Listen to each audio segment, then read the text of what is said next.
Assalamualaikum warahmatullahi wabarakatuh.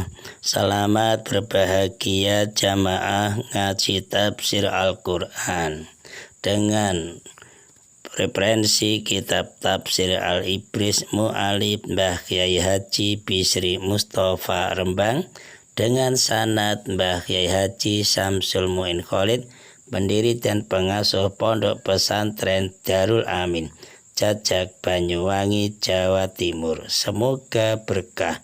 Amin. Dilanjutkan surat Al-Baqarah ayat 114.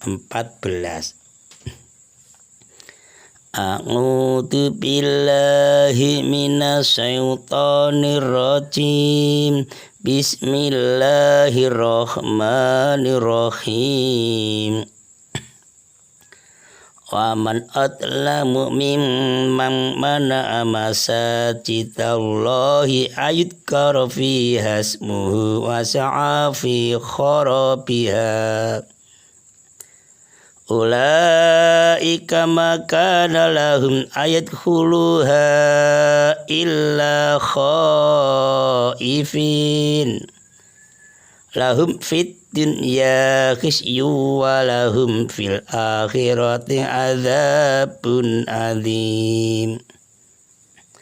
Waman utawi sapane wong iku adlamu luweh nganiaya sapa man miman tinimbang saking wong mana akan nyegah sapa man, menghalang-halangi sapa man masjidaullahi ing pira-pira masjid Allah. Adit karo ing den tutur fiha ing dalem masjid apa ismu asmane Gusti Allah, dikrullah iktikaf salat. Wa sa'alan tuminda sapa man mana'a fi kharafiha ing dalem ngrusak pira-pira masjid. Ulaika utai mengkono man mana'a iku makana ora ana iku lam ketuwe ulaika apa ayat huluha ing ento mlebu sapa ulaika ing masjid pira-pira masjid ila khaifina angin padha wedi kabeh iku lam ketuwe man mana fit dunya ing dalem dunya khisyun utawi ino walam lan iku tetep keduwe man mana fil akhirati ing dalam akhirat adzabun utawi siksa azimun kang agung. Keterangan surat Al-Baqarah ayat 114 dengan tema tindakan menghalangi orang beribadah, dengan subtema tindakan yang paling zalim yang dilakukan oleh manusia, siapapun manusia, yaitu menghalangi orang melaksanakan ibadah, apalagi melaksanakan mencari ilmu atau berdakwah mengembangkan ilmu, bahkan sampai menghancurkan tempat ibadahnya. Itu paling zalim. Keterangan ayat 114. Di antara tindakan orang yang paling zalim, 1. Menghalang-halangi orang menyebut nama Allah di dalam masjidnya Allah.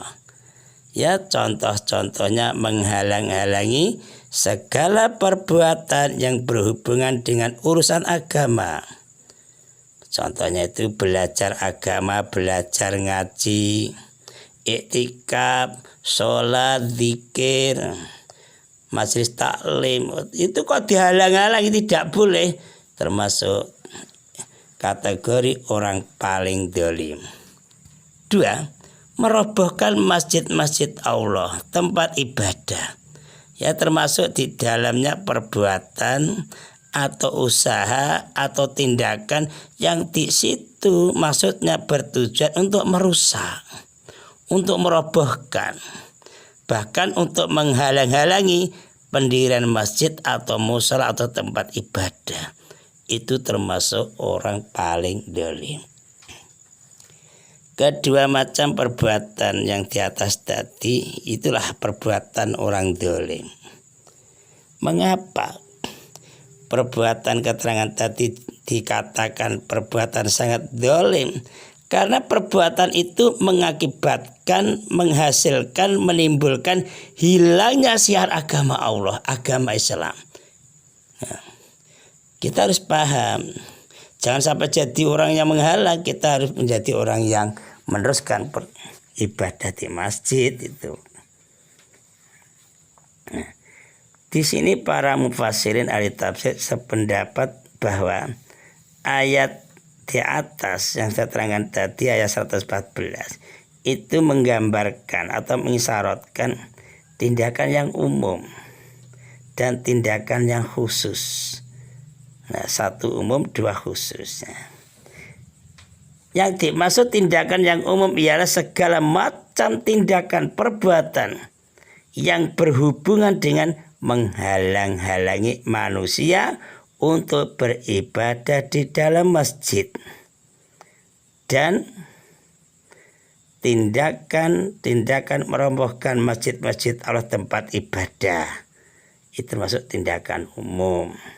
Nah, sedangkan dimaksud tindakan yang khusus ialah yang sesuai dengan ayat di atas untuk menjelaskan atau mengisyaratkan, menunjukkan bahwa telah terjadi suatu peristiwa dalam sejarah yang sifatnya sama dengan sifat-sifat tindakan atau perbuatan yang disebut dalam ayat tadi.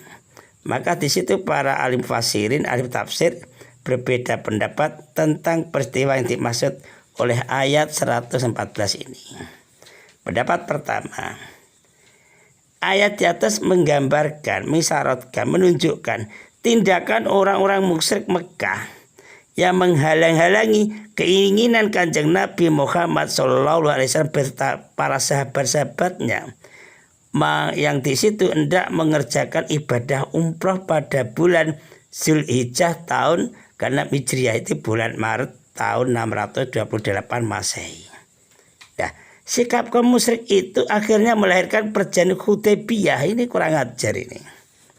Dan timbulnya keinginan itu kembali karena dalam keadaan perjanjian Hudaybiyah di Kanjeng Nabi Muhammad SAW dan para sahabat dibolehkan memasuki kota Mekah pada tahun setelah perjanjian itu ditandatangani. Inilah tindakan mereka, inilah orang-orang kafir, inilah orang-orang musyrik, inilah yang dimaksud Allah dengan menghalang-halangi manusia menyebut nama Allah di dalam Masjidil Haram dan berusaha merobohkan masjid. Di sini maksud ini. Nah, pendapat golongan pertama ini selanjutnya ditegaskan di dalam surah Al-Baqarah ayat 114. Mereka itu tidak pantas memasukinya, masuk masjid, kecuali dengan rasa takut kepada Allah. Jadi ayat ini menggambarkan bahwa akan tiba saatnya kaum muslimin memasuki kota Mekah dengan aman dan tentram dan bebas. Dan orang musyrik Mekah di situ akan mengalami kalah mutlak sehingga memasuki Masjidil Haram dengan penuh rasa takut. Ini buktinya ayat tadi. Ayat surah Al-Baqarah ayat 114. Rasa takut. Pimpinan Abu Sufyan tunduk masuk Islam. Pimpinan kan Abu Sufyan. Hal ini terbuktilah di kemudian hari dengan terjadinya pembebasan kota Mekah. Di SKI, pelajaran SKI kelas 5 MI, Fathul Mekah atau pembebasan kota Mekah oleh kaum muslimin. Dan disitulah orang-orang musyrik Mekah meninggalkan agama mereka, kepercayaan takhayul, kepercayaan kemusyrikan, masuk agama Islam. Pimpinannya Abu Sufyan. Itu siapa masuk rumah aman, siapa menutup pintu aman, siapa yang menuju ke Ka'bah juga aman. Saking bebasnya, merdeka mutlak. Pendapat kedua, ayat di atas mengisyaratkan, menggambarkan tindakan Raja Titus di tahun 70 Masehi itu dari bangsa Romawi.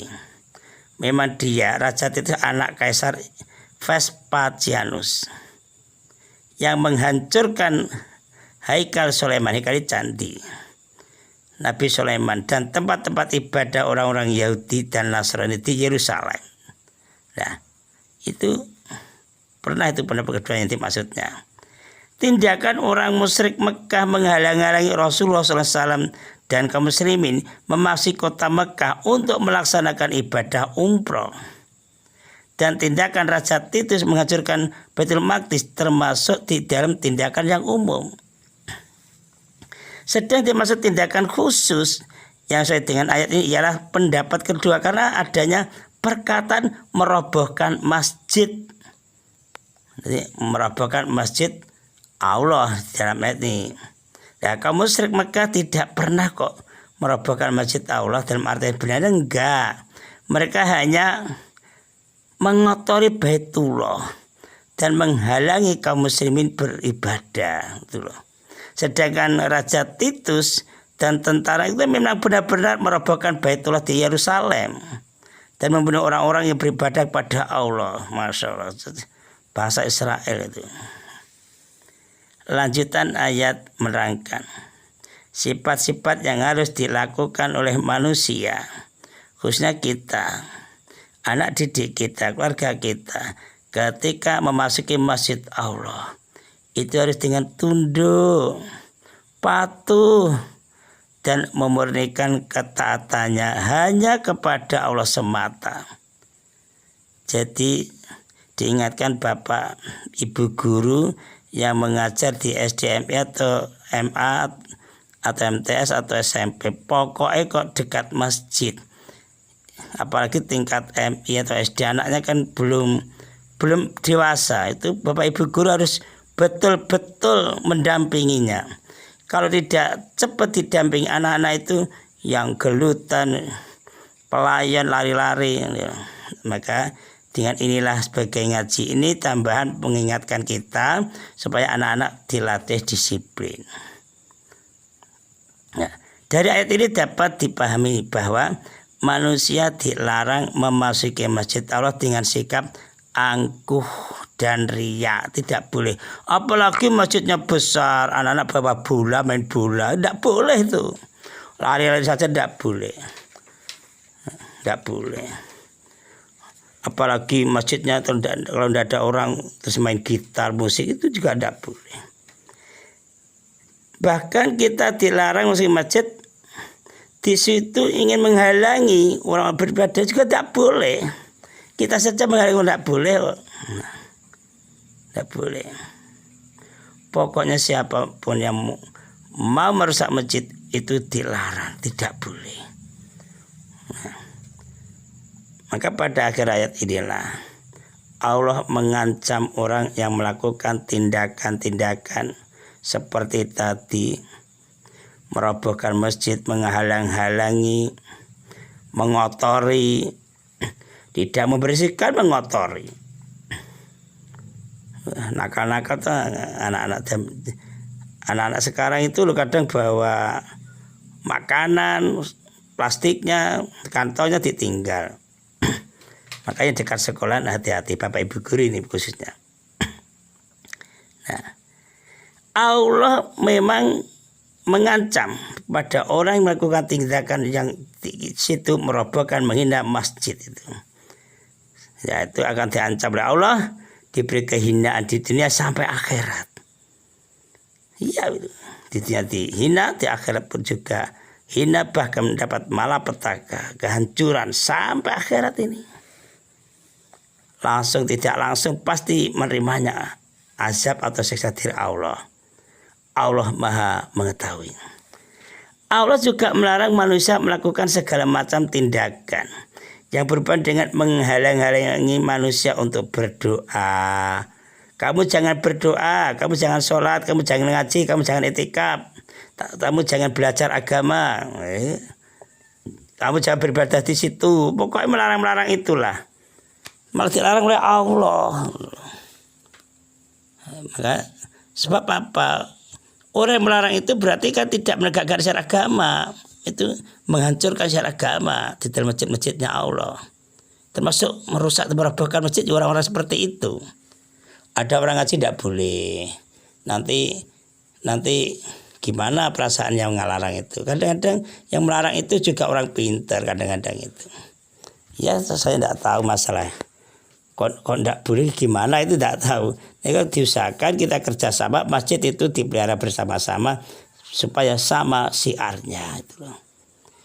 Perbuatan yang dolim dalam pandangan Allah karena langsung atau tidak langsung berakibat lenyapnya agama Allah di bumi, itu perbuatan dolim itu. Maka perbuatan itu yang sangat dolimnya itu sehingga Allah mengancam para pelakunya. Naudzubillah, kita jangan sampai terjadi pelaku itu. Diancam kehinaan di dunia sampai akhirat. Yang diperintahkan Allah ialah agar manusia kita ini memakmurkan masjid-masjid Allah, mendirikan dan melihara masjidnya dengan baik. Maka di sini ada pondok pesantren, santri-santrinya di situ membuat makmuran masjid juga ada.